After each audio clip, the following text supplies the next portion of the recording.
Markas KKB jadi pertempuran TNI versus Australia.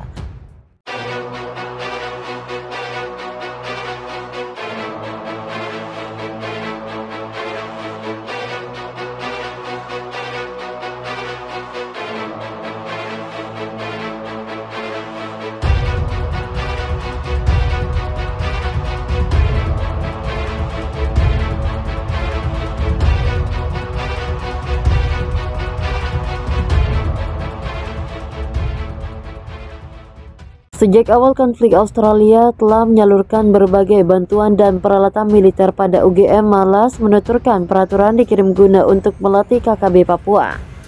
Mereka akan bergabung dengan pelatihan internasional untuk UPM, akan tetapi para tentara Australia tersebut tidak akan melanggar wilayah perbatasan Indonesia dan juga Papua. Australia adalah salah satu kontributor non-NATO terbesar dari negara-negara barat yang mendukung Papua. Australia mengatakan tuduhan posisi tidak berdasarkan, bahwa perang adalah tindakan agresi yang tidak beralasan.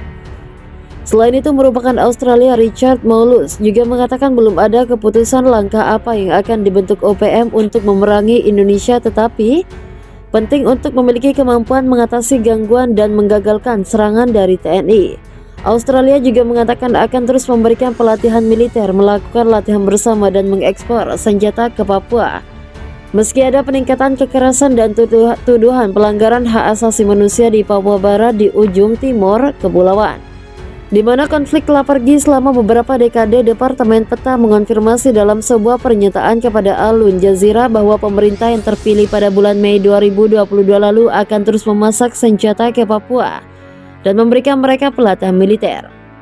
Australia akan terus melakukan latihan bersama, memberikan pelatihan militer dan kebijakan dan sesuai permintaan UPM kepada Australia untuk memberikan pelatihan militer kepada IBM. Di tengah perlawanan bersenjata dari pejuang kemerdekaan Papua Barat, seperti UPM yang dilaporkan menargetkan warga sipil Indonesia, lebih banyak militer dan juga pasukan khusus dikirim ke daerah tersebut. Bahkan, di tengah pandemi bahwa kita harus bergemuruh, sebuah laporan independen yang diterbitkan oleh para ahli PBB menemukan bahwa setidaknya 550.000 orang telah mengungsi di provinsi tersebut. Karena lagi-lagi Australia mengeratkan ribuan tentara di perbatasan Papua Nugini. Indonesia, juru bicara tentara Australia mengatakan 10.000 tentara cadangan telah dipanggil untuk bersiap. Dikutip dari selang pinus dari lawan BBC, Indonesia menyebutkan jenis melancarkan agresi di perbatasan, setidaknya 185 tentara PNJ tewas akibat baku tembak dengan anggota TNI. Sementara Departemen Pertahanan Australia, Richard Marles mengatakan pengiriman tentara sebagai tanggapan atas peningkatan kekuatan terminal Indonesia dekat perbatasan Papua Nugini. Situasi saat ini juga menuntut memperkuat sikap pencegahan dan pertahanan di perbatasan Papua Nugini. Venostalgia Anthony Albanese telah menjelaskan bahwa Australia akan menanggapi ancaman yang berkembang terhadap keamanan dan stabilitas Papua Nugini. Komitmennya terhadap Papua Nugini dan pertahanan kolektif tetap kokoh. Selain itu, Australia bersepakat dengan PM Papua Nugini untuk meningkatkan kerjasama militer dalam menghadapi ambisi Indonesia yang semakin besar. Kami sangat prihatin dengan perilaku TNI yang semakin ekspresif di Balai Papua dan di tempat lain di kawasan ini, kata Anthony Albanese. Sementara itu, Menhan Australia Richard Markey menekankan kepentingan kelompok ini terletak pada penegakan kekotoran berbasis aturan global. Sejak awal konflik, Australia telah menyalurkan berbagai bantuan dan peralatan militer pada UGM, malas menuturkan peraturan dikirim guna untuk melatih KKB Papua. Mereka akan bergabung dengan pelatihan internasional untuk UPM, akan tetapi para tentara Australia tersebut tidak akan melanggar wilayah perbatasan Indonesia dan juga Papua. Australia adalah salah satu kontributor non-NATO terbesar dari negara-negara barat yang mendukung Papua. Australia mengatakan tuduhan posisi tidak berdasarkan, bahwa perang adalah tindakan agresi yang tidak beralasan.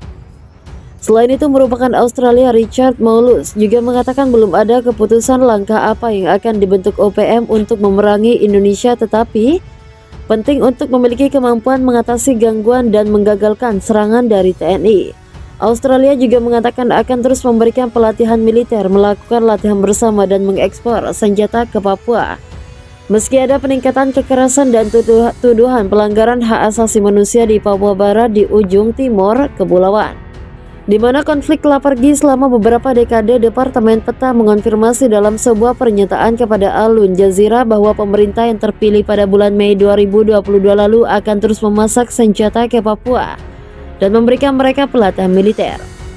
Australia akan terus melakukan latihan bersama, memberikan pelatihan militer dan kebijakan dan sesuai permintaan UPM kepada Australia untuk memberikan pelatihan militer kepada IBM.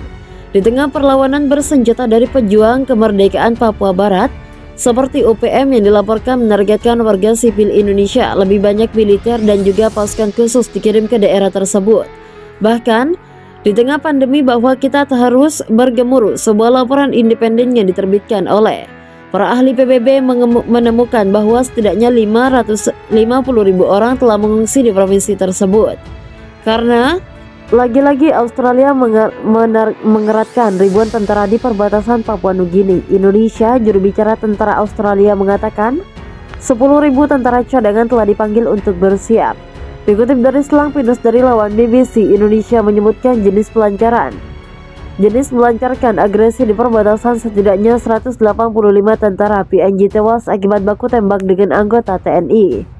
Sementara Departemen Pertahanan Australia Richard Marles mengatakan pengiriman tentara sebagai tanggapan atas peningkatan kekuatan terminal Indonesia dekat perbatasan Papua Nugini.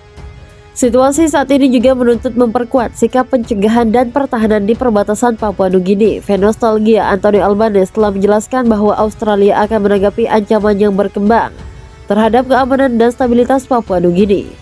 Komitmennya terhadap Papua Nugini dan pertahanan kolektif tetap kokoh. Selain itu, Australia bersepakat dengan PM Papua Nugini untuk meningkatkan kerjasama militer dalam menghadapi ambisi Indonesia yang semakin besar.